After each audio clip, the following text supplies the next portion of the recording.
What's going on, y'all? Texas Cannabis here with a short video today on consumables.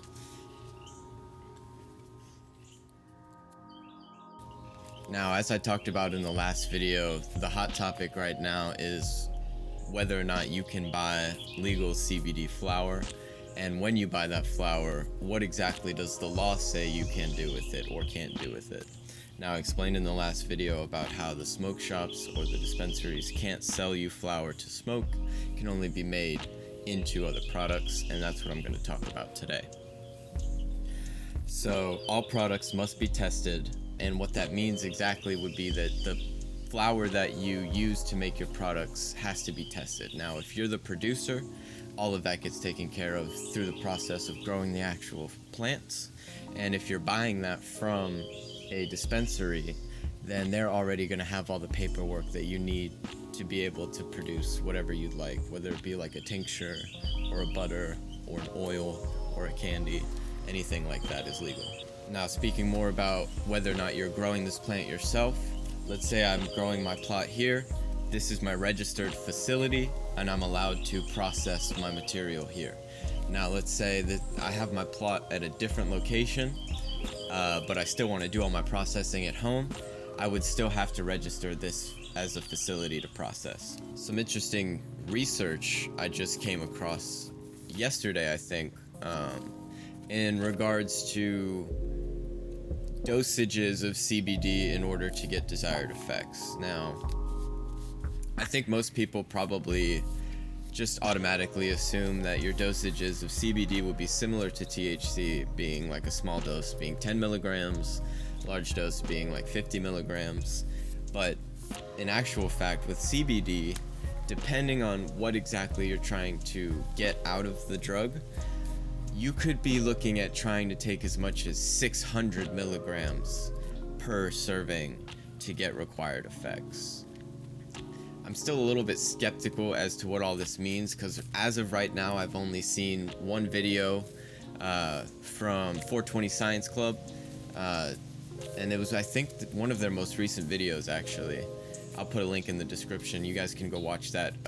It's a chef that won a High Times Cup and did a full dive into CBD, and he's been finding out some really interesting things that's really been making me question how I'm going to go about using my crops, because 600 milligrams, that's probably 7 grams ish, depending on the percentage of THC per dose. So that's a lot of money that you'd be having to spend if you were just buying that. Now, growing it would be a different story, but then again, you'd be using all of your harvest instead of selling it. So those are things you also have to consider. He did mention, though, that it doesn't always have to be that high of a dose. It depends on the effects that you're trying to get. So, like, for instance, he mentioned if you're trying to target cancer, you'd be looking at 600 or 1200 milligrams per dose, and you'd probably be taking a pill at that point anyways. But if you're just looking for sleep aid or relaxation, smaller doses can be beneficial.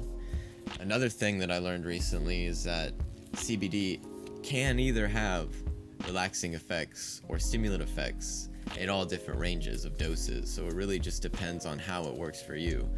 I'm noticing with my dog now, as we've been giving him CBD, that it actually makes him more hyper almost all day, so that's something we're having to consider as we give him his doses as well.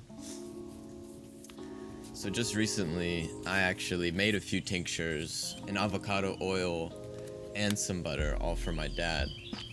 He likes to take CBD.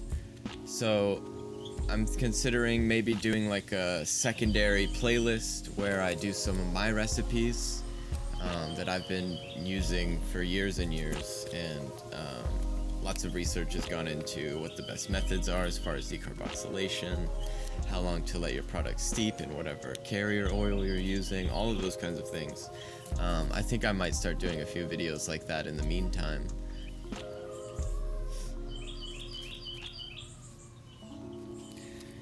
So like I said, just a quick video, just to talk a little bit about consumables and what exactly you can do with your product. In the next couple of videos, I think I'm going to be going over registration. I'll do a step-by-step guide on how you can register yourself. I'll put links in the description as to the websites you'll need and the videos you'll need to watch again so that you can do all of those things. And also another video coming along as well, going over varieties that are legal in the state of Texas, how you can get those seeds and plant material. I even have a list of people that you can call to get plant material from them or seeds from them. So when I make that video, I'll put all those links as well. And just to reiterate, it's very clear in the laws that any flower with 0.3% THC or higher is not allowed for state commerce whatsoever. So thanks again for watching. This is TC, and I'll catch you next time.